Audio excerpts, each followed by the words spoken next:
అంబటి రాంబాబు గారి మీద జరిగినటువంటి హత్యాయత్నం ఏదైతే ఉందో అది పెమ్మసాని గారి ఆదేశాల మేరకు మన గల్లా మాధవి గారి ఆధ్వర్యంలో ఆవిడ పర్యవేక్షణలో పోలీసు వారి సహకారంతో జరిగినటువంటి ఈ హత్యాయత్నాన్ని పార్టీలకు అతీతంగా అందరూ ఖండిస్తుంటే ఆవిడ తిరిగి మరుసటి రోజు ప్రెస్ మీట్ పెట్టి లైవ్ లో బెదిరింపులకు దిగారు.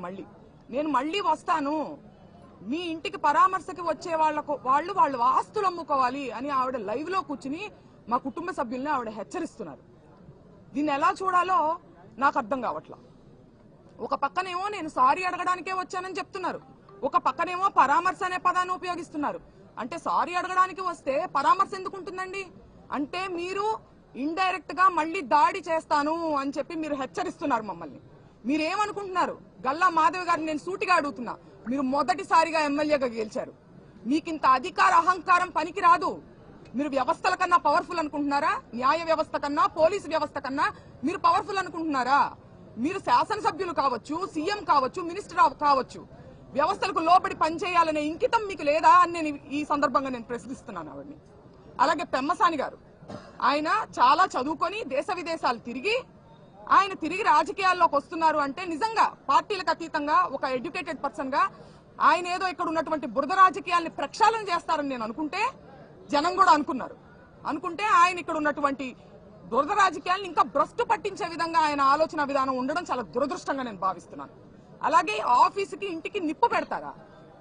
ఆఫీసుకి ఇంటికి నిప్పు పెట్టారు, పక్కనున్న ఇళ్లకి ఆ నిప్పు అంటుకుంటే మొత్తం పక్కన ఇళ్లలో ఉన్నటువంటి సామాన్య ప్రజానికం వాళ్ళకి ఇబ్బంది కలుగుతుందనే విచక్షణ మీరు కోల్పోయారా? కక్షతో మీ కళ్ళు మూసుకుపోయినాయా అని నేను ప్రశ్నిస్తున్నాను. ఇదే సందర్భంలో ఆవిడ నన్ను అడుగుతున్నారు, మీ పిల్లలకి ఏం మెసేజ్ ఇస్తున్నారు మీరు? మీ నాన్నగారు ఇలా మాట్లాడుతుంటే దీన్ని మేము ఊరుకుంటే మీరేం మెసేజ్ పంపిస్తున్నట్టు ముందు తరాలకే అని అంటున్నారు. నేను ఆవిడని సూటిగా అడుగుతున్నా, మీరేమి మెసేజ్ ఇస్తున్నారు మీ పిల్లలకి? న్యాయాన్ని మీ చేతిలోకి తీసుకోమని మీరు మెసేజ్ ఇస్తున్నారా? వ్యవస్థల్ని కంట్రోల్ చేయమని మీరు మెసేజ్ ఇస్తున్నారా? అవతలి వారు తప్పు చేస్తే అంతకు మించిన తప్పు మీరు చేయండి అని మీ పిల్లలకి మీరు మెసేజ్ ఇస్తున్నారా? నేను ఇవ్వట్లేదు. న్యాయం ఒకటి ఉంటుంది, దాని పని చేసుకుపోతుంది, మనం వ్యవస్థలకి లోబడి మనం ఉండాలి అనే నేను మెసేజ్ ఇస్తున్నా. ఏ చట్టం చెప్పిందమ్మా రాళ్లు కర్రలు తీసుకుని ఇంటి మీదకి వచ్చి సారీ అడగమని ఏ చట్టం చెప్పిందో ఆవిడ నాకు తెలియజేయాలి, నేను తెలుసుకుంటాను. అలాగే ఇవాళ రాంబాబు గారు రెడ్ బుక్ ని నేను కేర్ చేయను అని చెప్తున్నారు. అలాంటి మనిషి లా అండ్ ఆర్డర్ కి రెస్పెక్ట్ ఇచ్చి ఆయన వల్ల తప్పు జరిగినప్పుడు వచ్చి సారీ చెప్తారు. ఈ వ్యత్యాసాన్ని మీరు గమనించాలి. రెడ్ బుక్ అనేది ఒక కక్షపూరితమైన చర్య, ఒక డెమోక్రసీలో జరగాల్సినటువంటి ఒక పని కాదు. కాబట్టి ఆయన దాన్ని ఎదిరించి ధైర్యంగా నిలబడి, ఒక పక్కనేమో ఆయన వల్ల తప్పు జరిగినప్పుడు జెంటిల్మెన్ గా ఆయన వచ్చి సారీ చెప్పడం జరిగింది. అయినా కూడా దాడి చేశారు.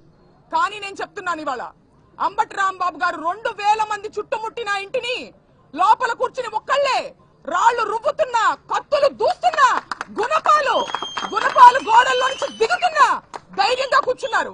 ఆ ధైర్యం ఎక్కడిది? వ్యవస్థ మీద ఉన్నటువంటి నమ్మకమే ఆయనకు ఆ ధైర్యం ఇచ్చిందని నేను నమ్ముతున్నాను.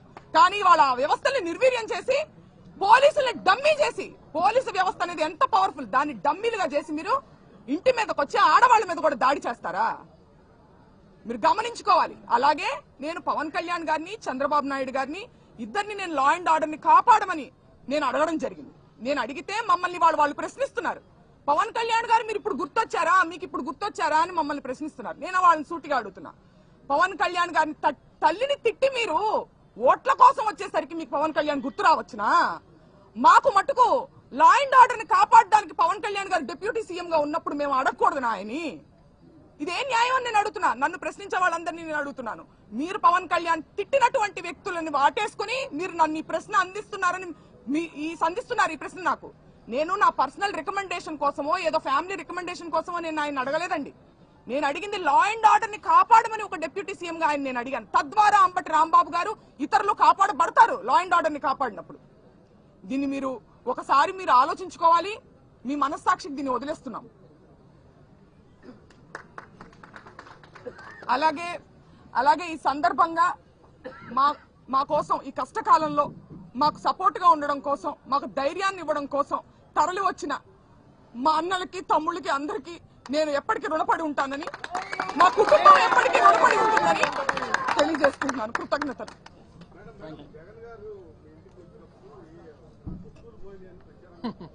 ఏమండి ఇది? ఏమి చేత కానప్పుడు ఏదో ఒకటి చేయాలి. వస్తువులు పోయినాయా?